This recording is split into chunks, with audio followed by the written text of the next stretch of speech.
It's okay.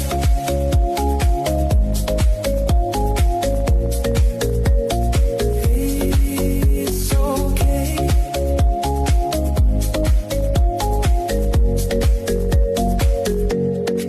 Sand in the bedsheets, salt on your skin, plans on the fridge door, we'll change them again. If it starts raining, we'll dance in the rain.